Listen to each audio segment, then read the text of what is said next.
Bonjour à tous, ravi de vous retrouver dans Smart Job, votre rendez-vous emploi RH tous les jours, du lundi au vendredi, débat, analyse, expertise et vos rubriques habituelles bien entendu.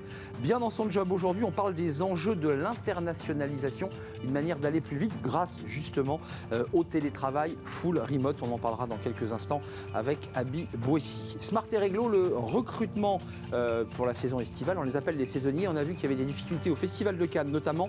C'est un vrai casse-tête et on fera le point avec Estelle Damilano. Elle est notre invitée. Le cercle RH, le débat quotidien de Smart Job. Alors c'est un sujet qui est passé un peu sous les écrans radars de l'actualité parce qu'on parle beaucoup de pénurie d'emploi, mais on parlera dans notre débat de la placardisation. Elle existe encore et on fera le point dans quelques instants avec les experts. Et puis dans Fenêtre sur l'emploi, la reconversion, quand la réalité nous rattrape. On fera le point avec Julien Morisson, tous ceux qui se sont reconvertis et qui tout d'un coup se sont dit est-ce que j'ai pas fait une petite erreur? On fera le point avec lui.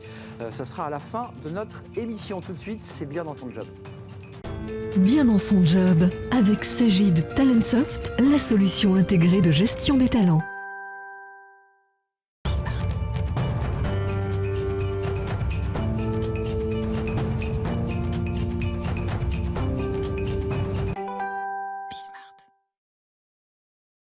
Bien dans son job et on parle des enjeux de l'internationalisation quand le marché de l'emploi tout simplement devient mondial. Alors les choses ont été facilitées grâce au numérique, grâce au télétravail, grâce à la possibilité, on le sait, de travailler à l'autre bout du monde. Et on en parle justement avec Abi Bouessi. Bonjour Abi. Bonjour. On est très heureux de vous accueillir, directeur stratégique partnership, partnership.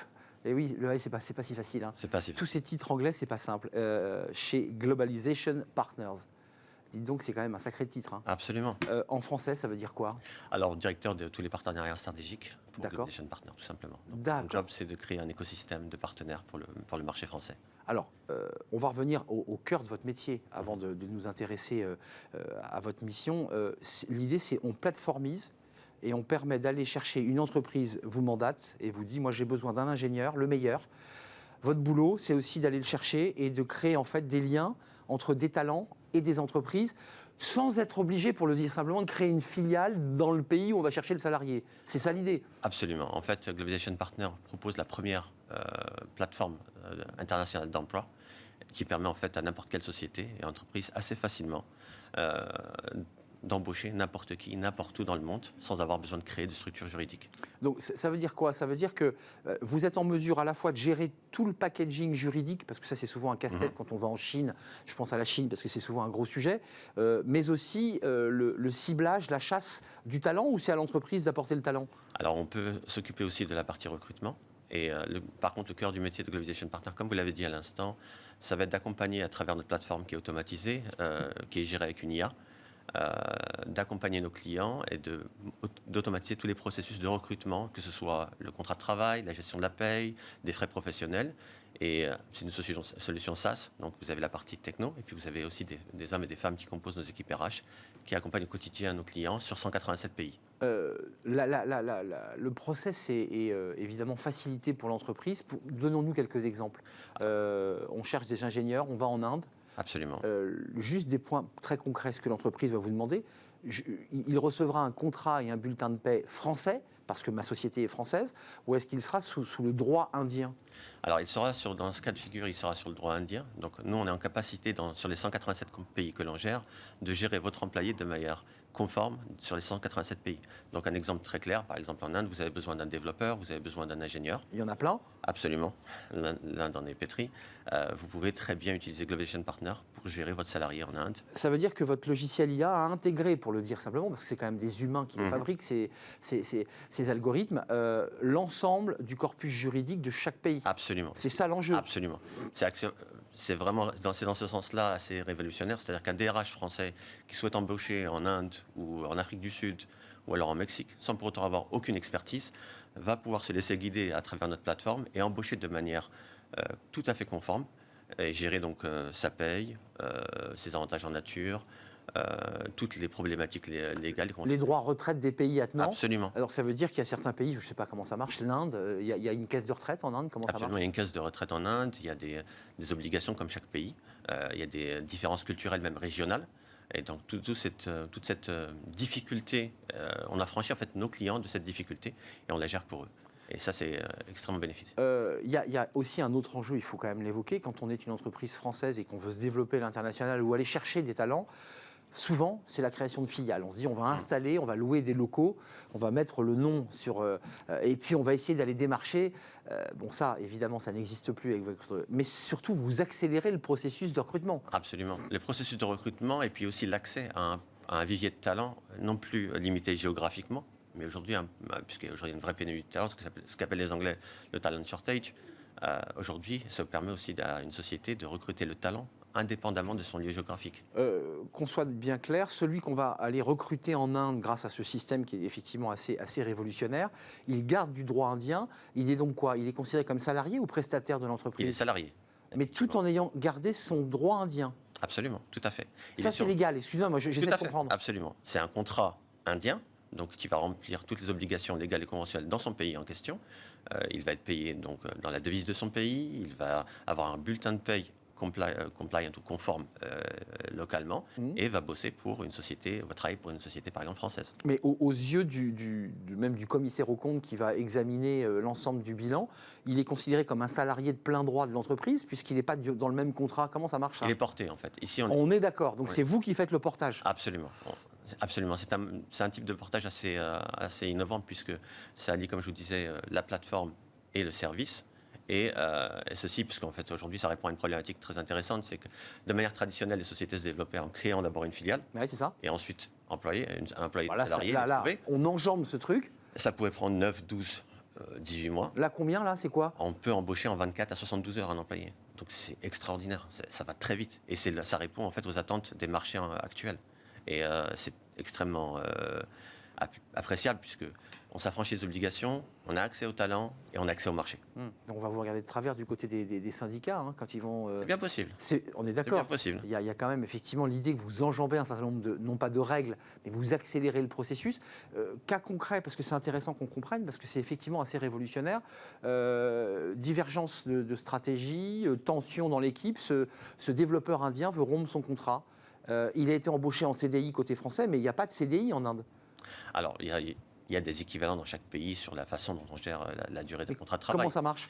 Concrètement, aujourd'hui, Globalization Partner s'occupe de l'onboarding et de l'offboarding. C'est-à-dire que ce soit le recrutement et l'intégration, mais aussi ce qu'on appelle tout ce qui est départ du salarié. Oui, bien sûr. Globalization Partner est responsable de ce point de vue, puisqu'on est l'employeur légal. Et oui, d'où le portage. Absolument. Il est pris en charge par Globalization. Absolument. Et c'est pour ça qu'aujourd'hui, de nombreuses sociétés, notamment lors de recrutement de commerciaux ou alors d'ingénieurs, pour aller plus vite, tout simplement, transfèrent cette responsabilité à Globalization Partners. Entreprise américaine, je ne l'ai pas précisé, oui. Globalization Partners. Vous en êtes où dans votre business, dans l'accélération et dans l'idée de devenir une entreprise plus que révolutionnaire, j'ai envie de dire attractive, parce que c'est effectivement un sacré changement de paradigme. Ah oui, tout à fait. Alors, Globalization Partners est né à Boston en 2012, donc ce qui fait à peu près 10 ans. Notre chiffre d'affaires a atteint le milliard. Donc 1 milliard de chiffre d'affaires l'an dernier. Global, donc là. Global, absolument. On a à peu près 1 millier de salariés, donc 1 millier d'employés, et on compte doubler cet effectif d'ici 1 an. Ça, c'est le monde, c'est le monde. Absolument. En France, vous êtes combien là aujourd'hui? Alors en France, on est plutôt on a énormément de clients. Par contre, nos équipes se sont créées à travers un pôle d'excellence. On a recruté pas mal de nationalités à Dublin et on investit aujourd'hui cette année. On va tripler nos effectifs en France d'ici l'an prochain. Et pour ce faire, on a levé 200 millions en janvier dernier, ce qui évalue aujourd'hui Globalization Partner à peu près 4,4 milliards. Donc on est quadricorne et c'est une belle aventure. Donc à la fois, oui, quadricorne, vous n'êtes pas une licorne, mais une quadricorne, parce que la licorne c'est 1 milliard, c'est ça? C'est ça. Ça veut dire que vous avez la force de frappe pour pouvoir quoi? Développer votre logiciel, l'améliorer encore, créer un produit encore plus adapté. Qu'est-ce que vous demandent en plus vos clients? Parce que là, vous avez votre produit de base, mais parfois, des clients doivent vous dire, mais on a besoin de ça, de ça, de ça. Jusqu'où vous allez aller là? Alors jusqu'où? À l'infini, en fait. C'est une très belle question. Après, ce qu'on a fait récemment, par exemple, pour répondre à votre question, c'est qu'auparavant, on portait les salariés et le client avait à sa charge de trouver le candidat. C'était la question de ma première question. En amont, depuis décembre dernier, on a lancé ce qu'on appelle GP Recruit, qui est une... Vous gérez le en recrutement. amont, le recrutement. Et ça, c'est extrêmement intéressant puisqu'on arrive avec une solution clé en main pour les salariés, pour les sociétés. Parce que non seulement vous gérez leur contrat de portage, mais vous trouvez le développeur qui correspond. Ça veut dire que là, il faut que vous orientiez vos recrutements sur du recrutement RH. Enfin, comment vous faites là Alors, on faut bien connaître les marchés quand même. Hein. Absolument. Et c'est pour ça qu'on a aujourd'hui des partenaires dans chacun des pays que l'on couvre qui nous permettent d'être très spécifiques. Aujourd'hui, une grande partie de notre activité est dédiée aux entreprises de la tech, de la biotech, donc tout ce qui était appelé auparavant la pharma. Qu'on appelle aujourd'hui la biotech. Absolument. Depuis le Covid, on a découvert ce mot. Tout à fait. Donc ça, c'est les entreprises qui sont des entreprises très friandes de cette technologie et de votre plateforme, on peut le dire comme ça, pour aller chercher au plus près les talents qui ne trouvent plus quoi, en Europe ou en France? C'est en Europe, elles galèrent en Europe. Absolument, les pays développés ont des opportunités de job assez conséquentes, mais il y a une pénurie aujourd'hui de talents. La French Tech, par exemple, cette année, c'est des postes à la hauteur de 212 000 postes ouverts. Qui sont là aujourd'hui ouverts. Hein. Qui sont ouverts, donc il faut les trouver. Donc ces entreprises vont les chercher dans le monde entier. Merci de nous avoir éclairé sur ce sujet qui me semble être révolutionnaire, qui peut-être même créer quelques tensions ici en France, parce que certains vont considérer que vous enjambez finalement toutes les règles, mais en tout cas l'entreprise, elle s'y retrouve, puisqu'elle facilite ses capacités d'embauche et sa rapidité d'embauche. Absolument. Merci Abi Bouessi d'être venu nous rendre visite. Je vais essayer de dire votre titre en entier, Directeur Strategic Partnership chez Globalization Partners. Vous savez, il m'a fallu une douzaine de minutes pour bien le dire. Merci de nous avoir rendu visite. La suite de notre programme, c'est un sujet d'ailleurs qui est assez connexe au vôtre. Le problème évidemment de ceux pour la saison estivale, les emplois que l'on recherche et qu'on ne trouve pas, on en parle dans Smart et Réglo. Smart et Réglo, c'est un sujet de saison, puisqu'on va parler des saisonniers. On en parle avec Estelle Damilano, experte en droit social chez SVP Information Décisionnelle. Moi, j'ai vu, là, le Festival de Cannes va commencer bientôt, et j'ai vu qu'il y avait une pénurie, vous avez vu, des saisonniers, de tous ceux qui font voituriers, qui organisent la vie du festival, les petites mains, comme on les appelle, et ils ne les trouvent pas. Commençons par le début, parce que la saison estivale, c'est ceux qui passent le bac, ceux qui passent leurs examens à la fac, et qui vont trouver un petit boulot d'été. On commence à quel âge ? Exactement. L'âge d'admission au travail en France, c'est 16 ans. D'accord. Mais il y a des restrictions, puisque à 16 ans, on n'est pas en capacité de contracter, mais si on exécute... C'est-à-dire de signer un contrat. Voilà. Alors, il y a une dérogation quand même, puisque si on exécute le contrat au vu et au su de ses parents, il y a une acceptation tacite. Donc concrètement, il n'y a pas d'autorisation ni des parents, ni de l'inspecteur du travail. Par contre, il va y avoir des restrictions au niveau de la durée du travail et des conditions de travail. Par contre, moins de 16 ans, on peut travailler pendant les vacances scolaires à partir de 14 ans uniquement. Mais quand on a 14 ans, là, il faut l'autorisation de l'inspecteur du travail, au moins 15 jours avant l'embauche, et également l'autorisation express de ses parents, bien sûr. Et avec une signature concrète ? Ah oui, oui. Un document, j'atteste que... Là, c'est réglementé. Et surtout, c'est que pendant les vacances scolaires. Et le jeune doit bénéficier de la moitié de ses vacances en repos. Donc, pour l'été, effectivement, s'il travaille au mois de juillet, il faut que le mois d'août, il se repose. Les cas de figure où un enfant ou un jeune, parce qu'on n'est pas un enfant à 14 ans, est autorisé à travailler, c'est quoi ? C'est les travaux des champs ? C'est l'encadrement ? C'est garder des enfants ? Ça arrive fréquemment ? Justement, les moins de 16 ans, c'est des travaux légers. C'est-à-dire qu'il ne faut pas que ça mette en cause son développement, sa santé, etc. Donc le travail des champs, ça on oublie. Non, ça on l'oublie. Par contre, à partir de 16 ans, effectivement, on va pouvoir travailler de façon plus large, mais il y a des restrictions. C'est toute l'histoire du droit des enfants, c'est-à-dire que tout ce qui est travaux dangereux, comme par exemple la démolition, l'enfouissement, ou aussi dangereux pour sa moralité, donc c'est-à-dire toute l'industrie pornographique, etc. Tout ça, ce sont des activités interdites. Alors bien sûr, il y a des dérogations sur, par exemple, utiliser des machines dangereuses ou les produits chimiques. Mais encore une fois, tout ça est très réglementé. Des jeunes qui parfois, passent par des contrats non signés, c'est-à-dire qu'on passe au black, comme on dit, je mets des guillemets, parce que souvent les travaux des champs se font de la main à la main, les jeunes travaillent, alors ça veut dire que l'employeur se met en très grand danger quand il fait ça. Exactement. Alors, il y a eu une tradition pendant... des années, effectivement, vous savez, de travailler dans l'entreprise familiale. Voilà. Mais encore une fois... Ou dans le commerce familial. Voilà, exactement. Ça, c'est encore admis, mais il faut que ça soit très, très ponctuel. Ah, ça, c'est admis, c'est toléré. C'est toléré, mais uniquement si c'est ses parents. voyez. Donc c'est pas le commerce à côté ou... Estelle, je m'autorise. C'est toléré, c'est-à-dire que l'inspection du travail, si elle vient faire un contrôle, elle dira « bon, c'est notre fils, on l'embauche ». Mais est-ce qu'elle vérifie qu'il reçoit bien un salaire ? Parce qu'il arrive que des enfants ou des ados de 15-16 ans travaillent chez le commerçant ou dans la petite supérette, mais les parents ne lui donnent pas d'argent. Est-ce que l'inspecteur vérifie ça ? Alors oui, les inspecteurs, effectivement, du moment qu'on fournit une prestation de travail, on doit être rémunéré. Alors, par contre, il y a des rémunérations spécifiques. C'est-à-dire que si on a moins de 17 ans, le SMIC peut être minoré de 20%. Et si on a moins de 18 ans, le SMIC est minoré de 10%.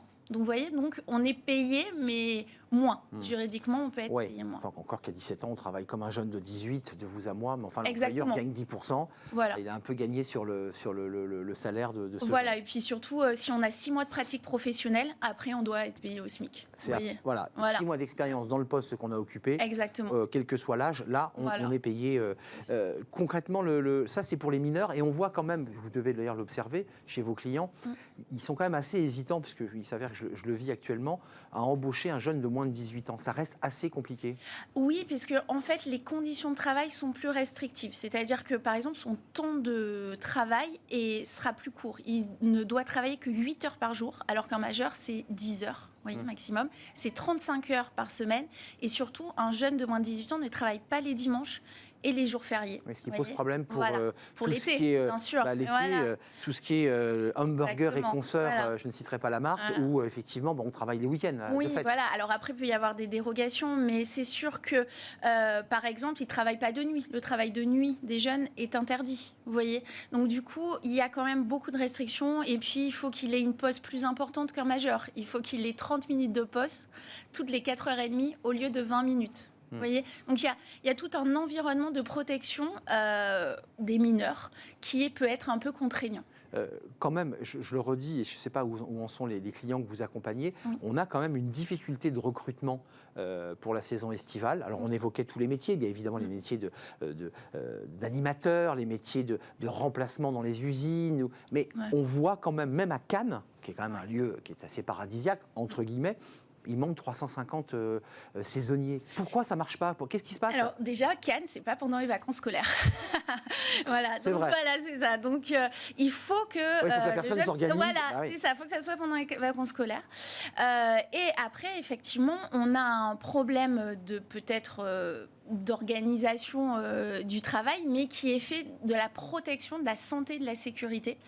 Et du coup, à Cannes, vous savez, les journées sont très très longue. C'est vrai. Voilà. Et donc un jeune qui doit travailler 8 heures maximum et il ne fait pas d'heures supplémentaires, bon, peut-être effectivement il y a une restriction. On le redit, pas d'heures supplémentaires. Non, il faut qu'il fasse 35 heures par semaine. Pas plus. Voilà. Et surtout, il faut qu'il ait 2 jours de repos consécutifs. D'accord. Donc vous voyez, c'est impossible à Cannes. Sinon, la sanction, c'est quand même la contravention de 5e classe. C'est 7 500 €. Autant de fois de jeunes indûment employés. Donc, si à Cannes, ils prennent 10 jeunes, ça sera 10 jeunes fois 7 500 €. On a des cas réels, parce que là, évidemment, vous nous sortez le code avec les peines maximales encourues. Dans les faits, est-ce qu'il y a aujourd'hui des procédures engagées contre des employeurs sur la manière... J'ai le sentiment qu'on en parle peu de ce sujet. Alors, dans les faits, le gros problème, c'est plutôt dans les hôtels, cafés, restaurants et le service de l'alcool. Voilà. Parce que, vous savez... Il n'a pas le droit de servir d'alcool. Non, il n'a pas le droit de servir l'alcool. Après, il y a des dérogations pour les jeunes qui sont en apprentissage, vous savez, qui sont en contrat de professionnalisation, qui peuvent être quand même dans ces restaurants-là, mais ils ne servent pas de l'alcool. Donc c'est le problème des discothèques, voilà, des bars de nuit, des endroits festifs. Là, il y a des contrôles. Là, vraiment, il y a quand même des contrôles importants. Juste un dernier mot, il y a eu aussi un débat, notamment sur les apprentis. Vous savez, c'était la grande anecdote où on interdisait à l'apprenti d'aller grimper sur un escabeau pour remettre une ampoule. En fait, ça revient à ce que vous évoquez, c'est-à-dire que c'est un code du travail protecteur. Oui. Sans vous faire sortir de votre zone de confort, mais est-ce qu'il l'est trop finalement ? Parce qu'il y a les employeurs qui disent, attendez, il est dans un café-restaurant, il faut bien qu'il porte un fût de bière, il faut bien qu'il... toutes ces questions de la vie pratique d'une entreprise finalement, et le jeune ne peut pas le faire, alors qu'il mesure 1m90 et qu'il en est capable. Alors, pour avoir étudié la question, c'est vrai que ça a été construit par rapport à la protection des mineurs, mais depuis 1848. Ah, mais et vous voyez, avant, ils travaillaient dans les mines, donc c'est sûr que... À partir de 8 ans. Voilà, c'est ça, exactement. Donc du coup, c'est toute une construction prévention. Bien sûr. Et honnêtement, il y a beaucoup d'accidents du travail, et surtout sur les apprentis qui n'ont pas l'habitude. Donc ça, vous le constatez. Voilà, et c'est vrai que c'est les mineurs en plus, peut-être sont maladroits quand on est jeune, etc. Mais, un peu gauche. Voilà, un peu gauche comme on dit. Mais je pense que cette protection est quand même utile. Nécessaire. D'un point de vue de santé et sécurité, et surtout ça responsabilise l'employeur, parce qu'il ne faut pas oublier que derrière, il y a la responsabilité de l'employeur. Donc si vous ne respectez pas ça, les sanctions sont très importantes. Alors après, le recrutement, c'est autre chose. Le recrutement, c'est autre chose. Et en tout cas, il y a aujourd'hui une difficulté de recrutement qui, d'ailleurs, pour terminer, qui fait écho aux difficultés de recrutement globales sur le marché du travail. Parce qu'en fait, c'est la même chose. Bien sûr. Alors après, vous savez, dans la pratique, les animateurs, les saisonniers, on sait très bien qu'ils vont peut-être pas faire 35 heures et ils sont bien contents d'être payés plus, bien sûr. Mais il faut faire attention à cette réglementation, parce que s'il se passe quelque chose de grave, si c'est un mineur, c'est beaucoup plus sensible. Oui, c'est Voilà. ça la règle. Hein. C'est ça, mineur et majeur. Exactement. Majeur, c'est pas tout à fait la même chose. Voilà, mais c'est avant ça. 18 ans, même quand on est animateur, parce qu'on peut être animateur avant 18 ans, il faut quand même faire un peu gaffe. Oui, et là, on a un contrat particulier qui est le contrat d'engagement éducatif, qui est dérogatoire, mais qui est quand même effectivement protecteur pour le jeune. Et 14 ans, inspection du travail, signature des parents. Surtout ne pas oublier ça. Ouais, surtout ne l'oubliez pas. Merci Estelle Damilano d'être venue nous rendre visite, experte en droit du travail chez SVP, information décisionnelle.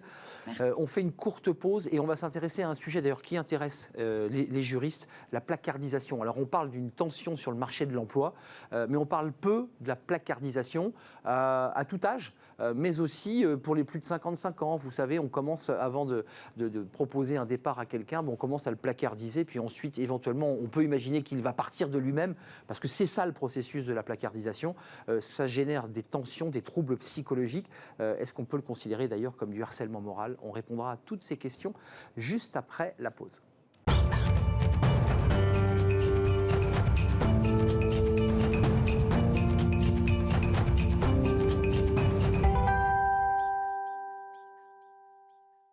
Le cercle RH, le débat quotidien de Smart Job. On va parler d'un sujet qui est un peu passé sous les écrans radars de l'actualité, puisqu'on parle de pénurie d'emploi, de burn-out, de salariés qui sont sous pression. Mais on va parler aujourd'hui de la placardisation. Elle est là, elle existe, il y a des salariés. Alors c'est des sujets qui sont un peu à bas bruit. Placardisation, comment s'en sortir, pour faire évidemment ce vilain jeu de mots, parce que c'est quand même un espace dans lequel on est enfermé lorsqu'on est salarié. On est peut-être même parfois poussé par le manager au placard, et puis le manager se dit s'il peut démissionner, ça coûtera peut-être moins cher à l'entreprise. Puis parfois le salarié résiste et va jusqu'à la dépression, le burn-out. On en parle avec mes invités. Bénédicte Aubol, merci d'avoir répondu à notre invitation, fondatrice d'Artelli Conseil. Depuis 20 ans, vous aidez les dirigeants, les managers à faire de l'amont, à bien accompagner leurs salariés, puis vous faites aussi de l'aval lorsque la crise est là. Oui. Surtout de l'aval. En fait. C'est ça que je voulais vous demander. Oui. Vous êtes surtout, on vous appelle, Bénédicte, on a une énorme tension. Viens. Oui. C'est ça l'idée. Oui. Comment vous définiriez votre fonction? Parce qu'évidemment, c'est du conseil, on l'a compris, mais il y a de la psychologie, il y a quoi? Qu'est-ce qu'il faut avoir comme arme quand on veut être un bon pompier pour éteindre l'incendie? Justement, il faut pouvoir comprendre la stratégie de l'entreprise, en quoi elle détruit de la valeur et en quoi elle peut créer des tensions. Il faut comprendre l'organisation du travail, la RH, et puis avoir un peu de psychologie. C'est ça. Tu doigté. Adrien Chignard, merci d'être là. Psychologue du travail. Vous êtes auteur de. Alors, je crois que vous nous l'avez pris, vous nous avez copié. C'est pas je n'osais pas le dire. Bien dans votre job, parce qu'on a une rubrique évidemment bien dans son job dans l'émission. Les 25 astuces du psy pour éviter d'aller le voir chez Deboc Supérieur. On voit votre livre qui était effectivement très sympa. Puis il y a beaucoup d'autres livres à venir. Exactement. Je le dis parce que vous travaillez sur le burn-out, qui est votre sujet central et de prédilection. On vous écoutera dans quelques instants. Et puis Bénédicte Aubol, les risques psychosociaux, c'est déjà la 2e édition, je ne l'ai pas précisé. Analyser, prévenir les risques humains chez Erol. Vous avez vous aussi écrit. Et puis avec nous un avocat, c'est toujours intéressant d'avoir le droit, rien que le droit. Clément Estivier, bonjour, ravi de vous retrouver parce que vous êtes déjà venu dans l'émission et dans la rubrique Smart et Réglo. Avocat en droit du travail chez Faro et chargé d'enseignement à Paris 1. J'ai vu que vous travaillez aussi sur l'accessibilité et la compréhension du droit du travail. Exactement. Ça, c'est un sacré boulot. Vous faites des conférences dans les collèges, dans les lycées Surtout à destination d'étudiants, donc à l'université, et puis aussi à destination de clients étrangers. Leur expliquer le droit du travail français dans une langue étrangère. Et donc ça fait preuve d'un travail de vulgarisation et de simplification du droit qui n'est pas évident. C'est un sujet fondamental, par ailleurs. Revenons à la placardisation. Je me tourne vers vous parce que vous êtes, je dirais, souvent les mains dans le cambouis. Au moment où on nous dit qu'il y a une pénurie d'emploi, que les RH sont stressés, que tout va bien sur le marché du travail, que le chômage baisse, on a le sentiment que ce sujet-là, finalement, a un peu disparu, qu'il n'y a plus de placardisation, puisqu'effectivement, on manque de bras. Il n'y a aucune raison de placardiser. Et pourtant, on continue à le faire. Parce que c'est le sentiment que j'ai et que vous devez avoir d'ailleurs. Oui, alors on continue à le faire, c'est pas forcément voulu, mais c'est le sentiment d'avoir un poste officiel, mais de ne pas avoir de valeur ajoutée ou qu'on n'attende rien de nous. Alors c'est une situation qui dure de moins en moins par rapport à avant. Ça parce baisse. Que, oui, les entreprises n'ont plus les moyens d'entretenir financièrement sur le long terme des personnes qui occupent des postes sans valeur ajoutée, mais c'est un sujet très pénible pour ceux qui le vivent. Le placard, c'est un joli titre sur un bureau, sur une porte, avec quelqu'un qui globalement ne fait plus rien et qui peut même se permettre, puisque je l'ai déjà entendu, de ne même pas venir au boulot. Oui, ou dont on n'attend rien.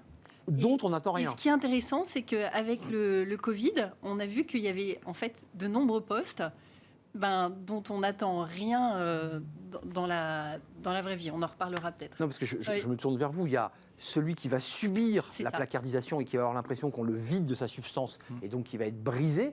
Et puis, il y en a d'autres qui vivent très très bien la placardisation parce que pendant ce temps-là, je le dis un peu directement, ils vont jouer au golf, ils vont faire un peu de tennis et pendant ce temps-là, leur entreprise leur paie leur travail sans qu'ils ne fassent rien. Et ça existe. C'est pas le même sujet là, il y a deux sujets. Ça existe, mais attention, ça existe à la marge, cette dimension-là. Parce que souvent, on a le sentiment que la surcharge de travail est un drame et que la sous-charge est idéale. Et ce n'est pas vrai. En fait, la sous-charge de travail, elle crée un sentiment d'inutilité chez l'être humain. Et pour racheter ce sentiment d'utilité, je vais m'hyper-investir pour avoir l'impression de mériter mon salaire. Mais comme le disait Bénédicte, vous vous hyper-investissez sans qu'il y ait d'attente par rapport à votre job. Donc on boxe c'est dans comme le si vide. vous pédaliez, mais il n'y a pas de chaîne sur le vélo et vous finissez par vous effondrer. Et ça, c'est dramatique. Donc ça veut dire que là, c'est le psychologue qui s'exprime, c'est quelqu'un qui va être dans une forme de surinvestissement, mais en fait, il mouline dans le vide, en fait, il boxe dans le vide. En face, le manager lui dit « Ouais, bon, c'est bien ce que tu fais, mais j'ai pas besoin, quoi. » Et ça a des incidences, si vous voulez, qui sont ça crée un climat d'insécurité psychologique, ça a des incidences sur tout le collectif de travail, parce que voir quelqu'un s'évertuer quelque part à progresser, à créer de la valeur, et pour autant, cette valeur n'est ni reconnue, ni attendue, les uns et les autres se disent « Qui sera le prochain ?» Juste par vos expériences, et je vais donner la parole à Clément parce que j'ai une question de droit à lui poser, mais c'est quand même plus vrai dans les grands groupes que dans les petits groupes, je dirais des entreprises à taille humaine, voire même des PME. Les grands groupes donnent le sentiment comme ça qu'on peut un peu se planquer ou qu'on peut s'autoriser à cacher un salarié assez tranquillement. Oui, non. Ça s'appelle la dilution de la responsabilité en psychologie, c'est-à-dire que plus vous avez de personnes dans une même unité géographique, nécessairement, plus les uns et les autres se sentent déresponsabilisés par rapport à ça. Et puis, c'est ce que disait Bénédicte, c'est plus facile dans un grand groupe de payer quelqu'un sans qu'il crée de valeur que dans une petite TPE où nécessairement vous avez besoin que chaque euro investi génère un retour sur investissement. Vous rencontrez vos clients sans les citer évidemment, mais c'est des grands groupes, c'est des structures importantes, c'est des grosses ETI. C'est quoi le profil des entreprises où il y a des difficultés ? Où il y a des situations de placardisation. De placardisation, oui. Oui, c'est souvent des entreprises intermédiaires et des grandes entreprises où on a les moyens de la placardisation. On en revient toujours à cela. Voilà. Juste un mot avant de donner la parole à Clément, la tranche d'âge, puisqu'on évoque souvent la difficulté des seniors. Plus de 100 000 seniors sont à la recherche d'un emploi de plus de 55 ans. Ce sont des personnes qui racontent souvent un peu la même histoire. Ils ont un peu décroché, on les a un peu placardisés, puis ensuite ils sont partis ou ils ont été licenciés. C'est plutôt des seniors ou pas ? Il y a des quarantenaires. Ah. Eh oui, alors est-ce que ce sont des seniors ou pas ? Vous voyez, maintenant... je crois que pour l'emploi, les seniors, c'est 45 ans. Hein. Eh oui, voilà. Mais il y a vraiment des quarantenaires qui sont placardisés, alors dans cette situation intermédiaire où on leur demande gentiment de sortir, mais sans forcément payer cette sortie. C'est ça l'objectif. Voilà. Clément Estivier, pour revenir au droit, quand on dit placardiser, est-ce qu'un salarié, c'est là où c'est un peu compliqué, peut se retourner vers les syndicats, vers l'inspecteur du travail en disant « moi, et les prud'hommes, je suis placardisé, je réclame mes droits ». C'est compliqué, là, le mot placardisation. Il n'existe pas dans le droit du travail. Il est cité par quelques décisions de jurisprudence, effectivement. Mais en réalité, on parle de vider un poste de sa substance ou retirer des responsabilités ou retirer des attributions essentielles. C'est surtout ça en réalité. Mais ce qui est intéressant en tout cas en droit du travail, c'est de voir un petit peu le contexte dans lequel ça se place. C'est-à-dire qu'on se rend compte que plus on a une sécurité de l'emploi et plus le risque de placardisation est important. Eh oui. C'est-à-dire que Eh oui. c'est lorsqu'on ne veut pas, ne peut pas, ou lorsque le licenciement est trop cher, qu'on va s'orienter, soit indirectement, soit consciemment, vers une hypothèse de placardisation. Donc, on se rend compte, nous, que ça concerne effectivement des salariés qui ont une grande ancienneté, des salariés également, parfois en retour de congé maternité. Ça peut exister également, parce qu'on se rend compte que le remplaçant de la personne partie en congé maternité fait l'affaire. A fait Et des donc, étincelles. Bah oui. Exactement. Et donc, on ne sait pas véritablement comment agir avec la personne qui revient de son congé maternité. Donc, on a plein de situations qui conviennent en fait d'apprécier au cas par cas. Et concernant la position du salarié, effectivement, il a un certain nombre d'interlocuteurs vers qui se tourner en cas de risque de placardisation. Bah, les RH. C'est notamment d'abord le service RH. C'est plus délicat lorsque ça vient de l'organisation, d'en parler à l'organisation. C'est impossible. Donc, dans ce cas-là, il le sait lui-même d'ailleurs. Exactement. Donc, dans ce cas-là, on a les représentants du personnel qui ont, eux, un droit d'alerte. Et on y reviendra peut-être, mais effectivement, ça peut constituer un risque de harcèlement moral.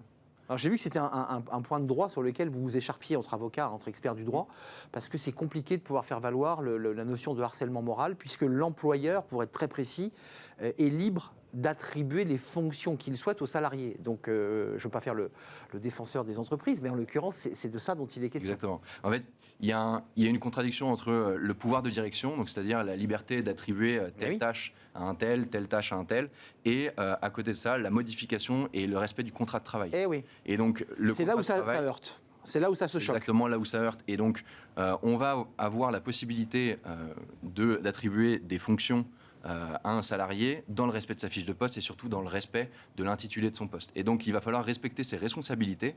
Et la distinction que fait la jurisprudence aujourd'hui, c'est est-ce qu'il y a une diminution de responsabilité, est-ce qu'il y a une diminution de niveau hiérarchique et est-ce qu'on respecte la classification du salarié.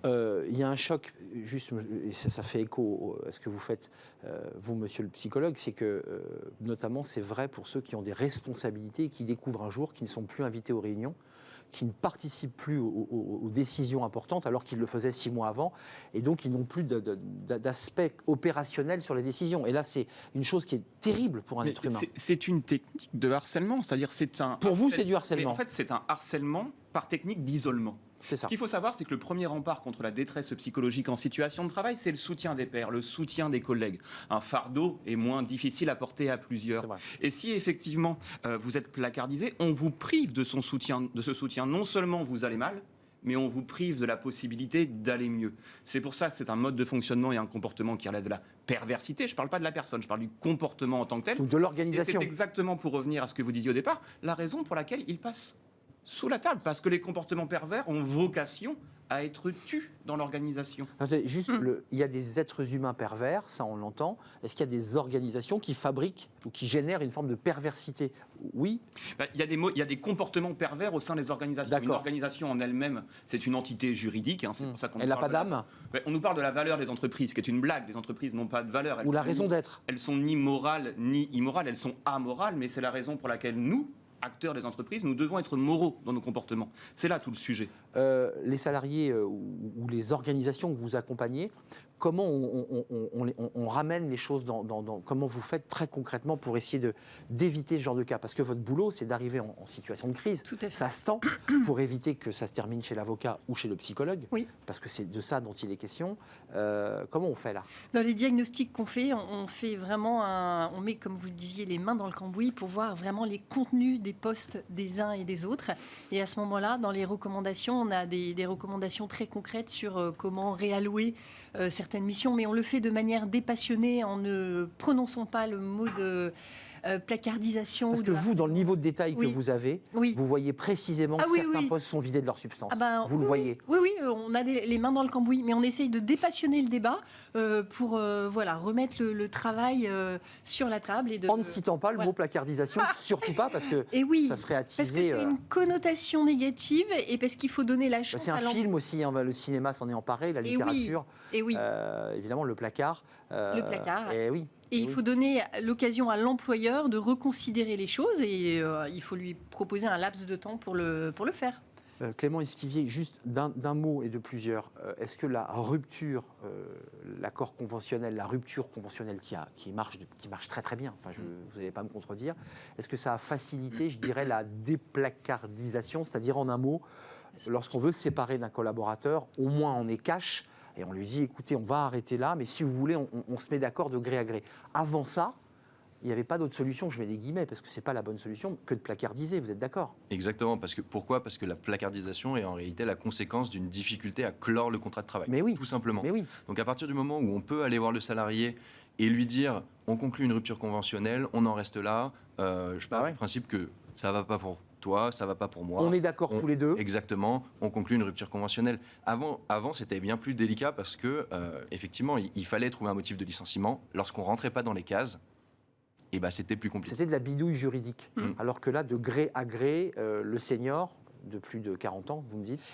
c'est très inquiétant, signe cet accord et donc va quitter l'entreprise avec des indemnités légales, voire même une négociation, on est d'accord, il peut partir avec un petit chèque, comme on dit. Exactement, et aujourd'hui, on a des entreprises qui préfèrent diluer en réalité le risque et le versement du salaire du salarié, donc c'est-à-dire avoir un versement sur plusieurs mois étalé, en tout cas avec une placardisation, cette incidence-là sur même les comptes de l'entreprise, plutôt qu'avoir des enjeux financiers importants et parfois même ne pas avoir les moyens de verser un chèque à un salarié qui a 20-30 ans d'ancienneté et qui demande parfois 60, 80, 100 000 euros d'indemnité de rupture.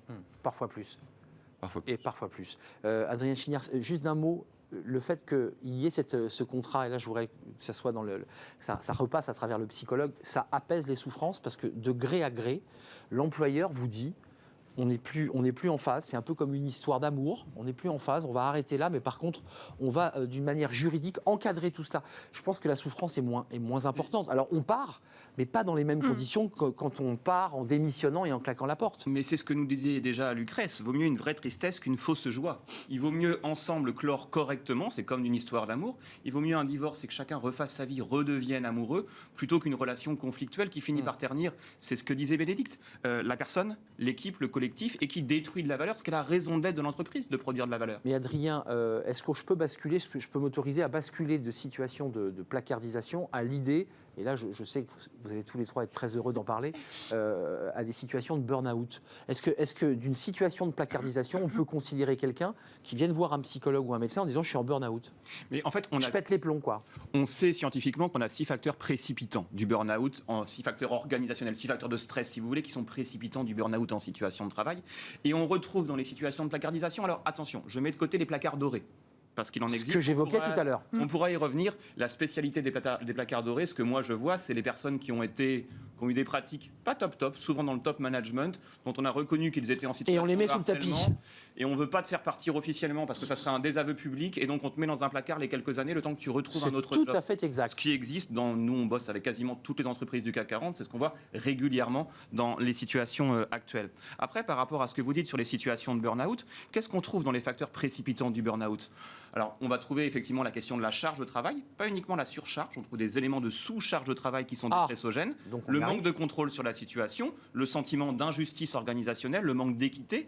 Et là, on voit que le tableau clinique est quand même très proche de la placardisation. On retrouve en tout cas dans les placards certains phénomènes qui sont précipitants des situations de burn-out. Enfin, je m'arrête un instant sur les placards dorés, puisqu'on l'a très peu évoqué. Vous évoquez effectivement des personnes que l'on met sous le tapis, tout en maintenant leur niveau de salaire souvent élevé, pour éviter quoi? Pour le dire simplement, les vagues, pour éviter que ces personnes puissent se répandre ou qu'on puisse apprendre les comportements qu'ils ont eus. Donc on les cache, mais par contre on les paye. Oui. C'est de ça dont il est question. Exactement. Vous êtes Clément, le placard doré, juste pour faire une parenthèse, parce que c'est des sujets importants, c'est des personnes qui parfois ont eu des difficultés, se sont fait épingler dans l'entreprise, mais on ne les vire pas. Et pourquoi? Parce que souvent, dans une organisation, quand on a un souci avec un salarié, on est responsable, en tant qu'employeur, d'une obligation de sécurité de résultat. C'est ça. Et donc, on doit, c'est une obligation, réagir en cas de harcèlement moral, harcèlement sexuel, agissement sexiste. Et donc, on doit prendre une mesure, en principe disciplinaire, vis-à-vis de responsables avérés de situations de harcèlement moral ou harcèlement sexuel. Et la mutation peut être considérée comme une conséquence, justement, de cette enquête-là. C'est très très intéressant de voir qu'effectivement le burn-out, il n'y a pas que des critères de surcharge, mais qu'il peut y avoir des critères de sous-charge de travail. Concrètement, quand vous avez les RH ou les managers, ou les directeurs, ou les patrons même d'ailleurs, vous les avez en face, et que vous amenez la feuille, voilà, vous posez la feuille sur la table et que vous avez vraiment une discussion de fond, vous dites sur ce service-là, on est en sous-effectif, vous ne dites pas placard, mais quand vous évoquez cette question de, il y a une sous-charge de travail, j'imagine que vous l'évoquez ce sujet. Oui, bien sûr. Ce service-là est en sous-charge. Oui, alors souvent, ce n'est pas le service qui est en sous-charge, c'est certaines personnes du service qui sont en sous-charge. Et là, il faut vraiment proposer à la fois des contenus de mission sans doute un petit peu différents à discuter, mais aussi proposer sans doute un accompagnement aux personnes qui sont en sous-charge pour les aider à remonter à un niveau normalisé. Juste, ce débat est vraiment passionnant parce que ça n'existe plus, mais ça existe toujours. Il est quand même un peu lié à des questions de burn-out, donc on touche à des sujets qui sont éminemment dans l'actualité. Vous rentrez dans les détails parce que le manager ou le patron vous dit, mais attendez, ce salarié-là, en fait, ça fait 5 ans que j'ai dans l'entreprise, mais je trouve qu'il ne travaille pas assez. On arrive là déjà au débat juridique. Vous lui dites quoi à ce moment-là ? Mais qui ne travaillent pas assez, mais donc on propose, par exemple, sur 2-3 mois, une remontée en charge avec des points réguliers avec la personne pour voir comment elle s'en sort. C'est passionnant, c'est juste avant qu'on soit capable de dire à quelqu'un, écoutez, ça ne va pas, votre travail, on arrête. Parce que c'est ça le... Tout à fait, et on évite vraiment le mot de placardisation, le mot de burn-out, le mot de harcèlement moral. Vous voyez, d'emblée, on est vraiment plus dans le concret du travail pour ne pas aussi dire au patron que...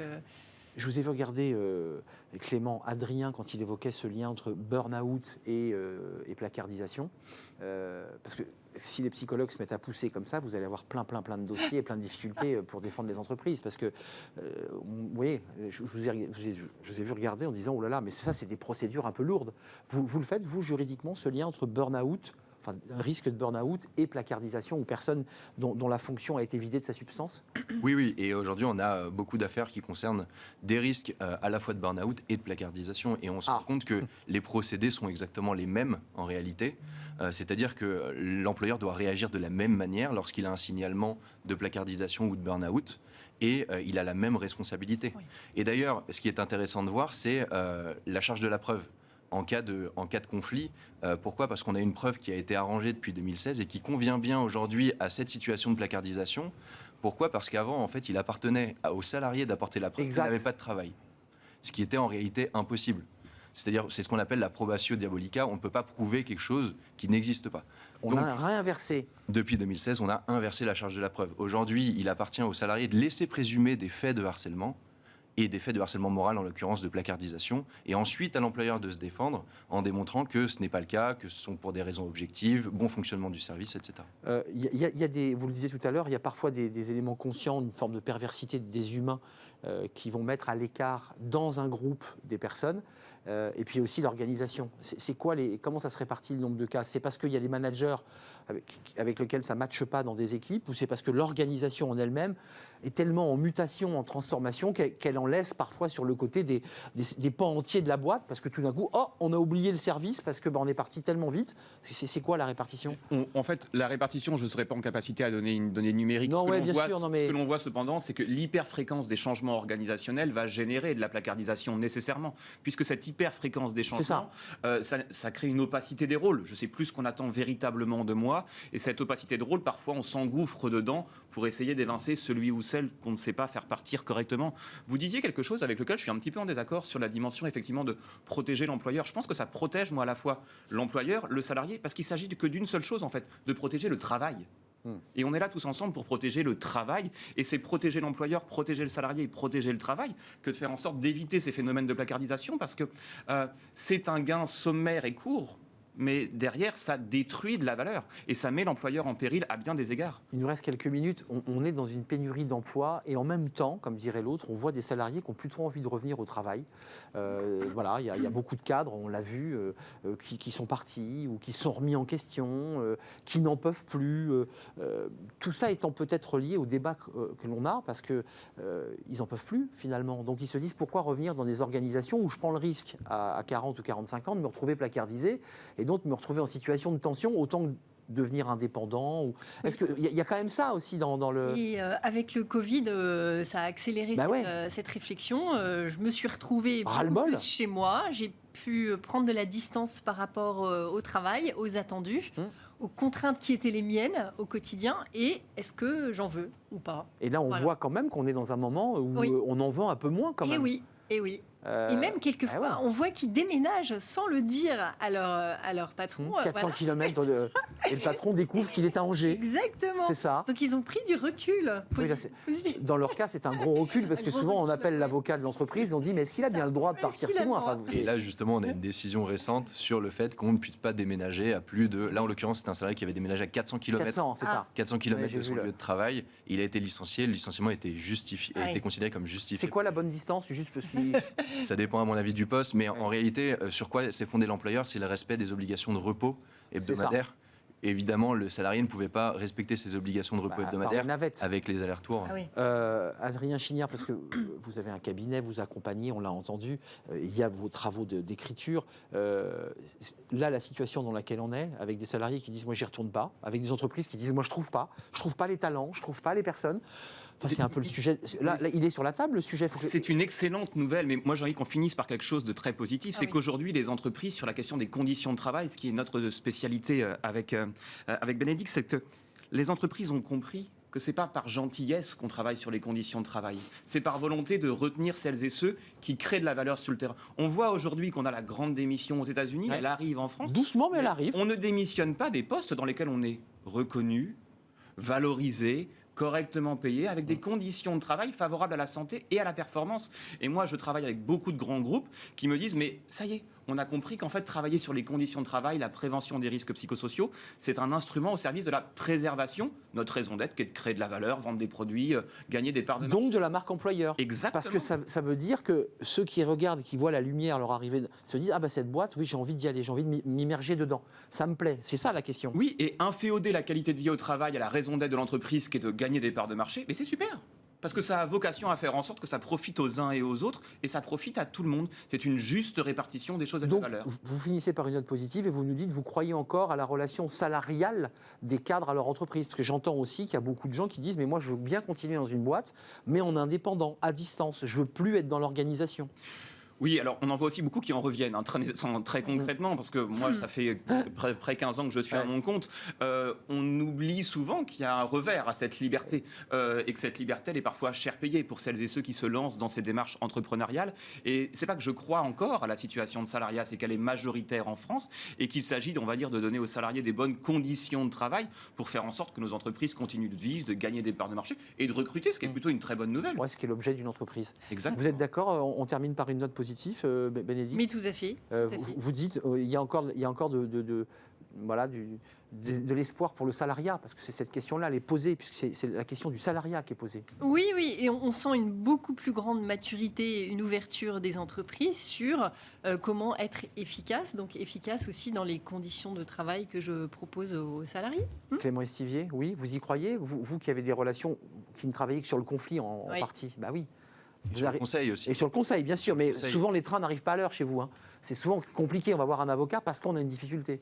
Effectivement, mais je pense que les relations peuvent s'apaiser si on se place à la place du salarié, qu'on a une véritable écoute des besoins.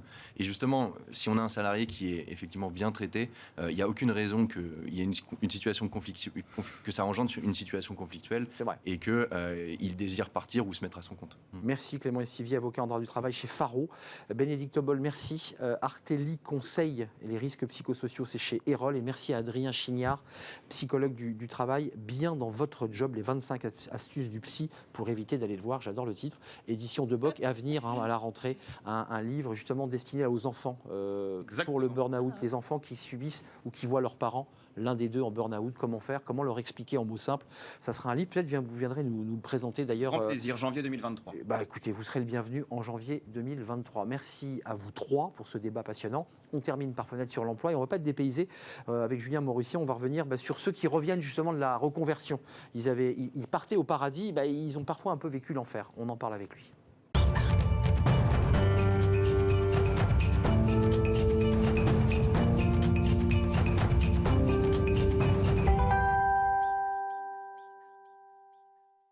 Fenêtre sur l'emploi. On accueille Julien Morisson. Bonjour Julien. Bonjour. Un vrai plaisir de vous accueillir. Fondateur du cabinet BI, cofondateur du cabinet chasseur de job. Aujourd'hui, vous nous parlez d'un sujet alors qui est très très intéressant parce qu'on en a beaucoup parlé ici. C'est la reconversion. Tout le monde s'en va. On part au vert. C'est le paradis. Sauf que c'est pas tant que ça parce que certains déchantent. Exactement, c'est un peu mon chronique un peu coup de gueule ce matin parce qu'alors on a vu fleurir depuis des semaines et des semaines la grande démission, tout le monde partirait, on a vu fleurir sur les étals des librairies, reconversion, changement, développement personnel. Il faut vous retrouver vous-même un peu pour vous retrouver un peu professionnellement. Et puis j'ai envie de vous dire, bienvenue dans la vraie vie finalement. En fait, et la réalité, c'est pas tout à fait ça. Il y a une étude intéressante que vous voulez nous présenter. Qu'est-ce qu'elle dit cette étude? Et justement, elle vient corroborer votre coup de gueule. Eh bien, l'étude, elle dit que dans ceux qui ont démissionné, alors qu'on se met d'accord sur la démission, en fait, c'est ceux qui ont quitté leur emploi, démission, rupture, peu importe, qui ont décidé de partir volontairement. Il y a 62% de ces salariés qui regrettent. Et en fait, c'est ça qu'elle dit en avant l'étude, c'est que finalement, quand on fait l'analyse, il y a un petit quart des gens qui est très content. Et on a 62% des gens qui disent si j'avais su, j'aurais pas fait ça. En fait. Donc si j'avais su, je me serais pas emballé. Exactement. Et je me serais pas précipité parce qu'il y a un petit peu de précipitation dans leur choix. Il y a effectivement de la précipitation. Alors pourquoi ils étaient partis et pourquoi partent-ils? Alors c'est en fait effectivement une bonne question à se poser. D'autant qu'il y a des spécificités françaises dans cette étude. Et en fait, quand on pose la question, les Français disent moi je suis parti à cause du management. Et je suis parti à cause du manque de valorisation et du manque de reconnaissance. Alors, on vient d'en parler. C'est un mot un peu tarte à la crème quand même. Faut dire, moi ça fait 20 ans que j'entends reconnaissance. On n'est jamais assez pas reconnu. Ce que ça veut dire. Disons qu'on n'est pas en France, on ne dit pas les choses clairement. On met beaucoup d'emphase. Et c'est intéressant finalement de se dire, oui, je ne suis pas assez valorisé, je ne suis pas assez reconnu. Et quand on creuse, on s'aperçoit, moi je pense qu'on va en parler, des raisons un peu en filigrane de ce que ça veut dire finalement. Ouais, parce qu'en fait c'est un mot valise qui cache des choses. Ouais, c'est un mot valise. Allons un peu plus loin. Pourquoi ils regrettent ce départ? Est-ce qu'on connaît les motifs de regret? Alors, principalement, ils vont vous dire, je regrette pour le salaire et je regrette pour les congés. Ça, c'est les deux critères qui ressortent majoritairement. Ah, mais Julien, vous venez de me dire qu'il partait à cause des managers.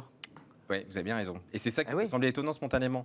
Sauf qu'en fait, en France, on considère que ce qu'on a, c'est un peu les fameux acquis français. C'est-à-dire que j'ai mon salaire à 30 000. Si je me positionne ailleurs, j'aurai mon salaire à 30 000 ou 28 000. Et si j'ai mes congés, j'ai des avantages, je vais les retrouver ailleurs. Donc en fait, je vais pouvoir me concentrer que sur ce qui dysfonctionne. Et en fait, quand ils arrivent ailleurs, ils se rendent compte que en fait, c'est à peu près la même chose sans les avantages. Donc parce qu'ils ont un peu perdu en ligne, en fait. Oui, en fait, plutôt que poser les choses avec un peu un petit tableau Excel en disant ça c'est ce que j'ai, ça c'est ce que j'ai, ça c'est ce que j'ai, c'est non mais je vais d'abord me concentrer sur mes valeurs à moi, mais sans faire un point sur les avantages dont ils avaient bénéfice. Donc quand ils vont ailleurs, ils s'aperçoivent qu'en fait le salaire et les congés, il y en a moins, et donc il y a une déception. Mais ce qui est rigolo dans cette étude, c'est quand on dit est-ce que vous regrettez vos collègues, la France, c'est le pays où on regrette moins ses collègues. Donc en fait, on regrette pas vraiment son travail, on regrette pas vraiment son patron. On regrette pas vraiment ses collègues, on regrette son salaire et ses congés. C'est quand même, je trouve, assez ahurissant. Donc en fait, vous êtes en train de nous faire tomber en fait tous les sujets sur on est bien au travail parce que les collègues, parce que non, en fait, on regrette son boulot parce qu'on avait des avantages qui allaient avec et on était content de ces avantages. On considère que c'est un acquis à vie, mais on voit fleurir des pages complètes. Alors je vais pas citer la marque parce qu'on la voit fleurir partout, de gens qui sont contrits, qui pleurent en disant voilà, après 15 ans de direction à la défense, je n'y vais pas bien, j'ai l'impression d'être désaligné. On se dit bah oui, ça c'est ma vie. Alors du coup, je décide de faire architecte d'intérieur. Ah oui, c'est super. Mais j'ai envie de faire le bilan avec cette dame, parce que je l'ai bien en tête, dans 3 ans. Je pense qu'elle va déchanter, parce qu'architecte d'intérieur, elle n'a pas besoin des millions, en fait, en réalité. Donc il y a une espèce de décalage profond qu'il y a entre le fait de parler toute la journée des valeurs, et on se dit, moi aussi j'ai des valeurs. Du coup, je vais les exercer. Sauf que passer en pratique, ça marche pas. Oui, il y a un effet mimétique, en fait. On se dit, oui, effectivement, je m'y retrouve, donc je me jette, parce que moi j'ai du courage et je vais le faire. C'est ce que j'appelle parfois le syndrome Émilie de Paris. C'est vraiment, je fais de la pub pour cette série, je veux pas d'action. Cette série, c'est je la vie d'Émilie de Paris. Tout le monde a envie de la vie d'Émilie de Paris. Mais la idée, c'est pas celle-ci quand même. Elle existe, mais 95% des gens vont être très déçus. Là, c'est la même chose, mais certains ont fait leur beurre sur ça. Ils auraient tort de se priver. Ouais, les livres, effectivement, et toute une vague, finalement, même des magazines féminins. Même des organismes. Et des organismes. Qui font bien pleurer dans les chaumières et qui vous disent ce que vous avez envie d'entendre. Alors, est-ce qu'il y a une spécificité française, justement? Oui, c'est ça qui est intéressant. Ouais. C'est que non seulement, en fait, quand on dit quels sont les gens les plus déçus, la France est en tête. Nous premiers, on est beaucoup plus déçus parce qu'on est 62%. Quand on pose la question aux Allemands, ils sont 49%. Donc, ça veut dire qu'ils sont un peu plus de la moitié à être satisfaits. Et quand on pose la question aux Hollandais ou aux Anglais, eux ils disent nous on n'est que 30%, 35%, pas être ça, c'est intéressant. Et donc là, ça en dit quand même long aussi sur la mode de fonctionnement. Et aussi intéressant dans la démarche, on en a finalement 2 sur 5 qui regrettent leur ancien travail, globalement dans l'étude, et 1 sur 5, on appelle les salariés boomerang, qui veulent revenir dans leur entreprise, et le patron est prêt à les reprendre. Quand on pose la question... le patron est prêt à les reprendre. Ça, c'est un point qui est important. Le patron, il se dit, ok, finalement, c'est pas inintéressant. Mais quand on Mais par pose contre, la je te baisse de 15% ton salaire. Non, c'est pas, on n'a pas les chiffres, mais quand même. les chiffres. Mais quand on pose la question aux patrons de ces différents pays, le pays où les patrons sont le moins prêts à reprendre les anciens salariés, c'est la France. Et donc là aussi, ça en dit beaucoup finalement. C'est-à-dire que quand on dit là, aux Anglais, aux Allemands, est-ce que vous êtes prêts à reprendre ? Ils vont être, je ne sais plus les chiffres, mais je crois 6, 7 sur 10 à dire OK. Et en France, ce taux-là, il va baisser. C'est-à-dire que même là, ça dysfonctionne. Les patrons disent oui, je veux bien les reprendre, mais en France, ce taux va mécaniquement être moins que les autres. Donc il y a un vrai souci en fait sur ça aussi. Et donc ça veut dire que les patrons français qui ont vu certains salariés partir et démissionner, se convertir pour certains, non, disent vous êtes partis, vous revenez pas. C'est un peu ça. En tout cas, ils sont d'orgueil, quoi. Il y a un peu d'orgueil, ils sont moins prompts à les reprendre que dans les autres pays européens. Donc ça veut bien dire qu'il y a un dysfonctionnement quand même autour de ça. Et tous les chiffres sont amplifiés en France, dans un sens ou dans un autre.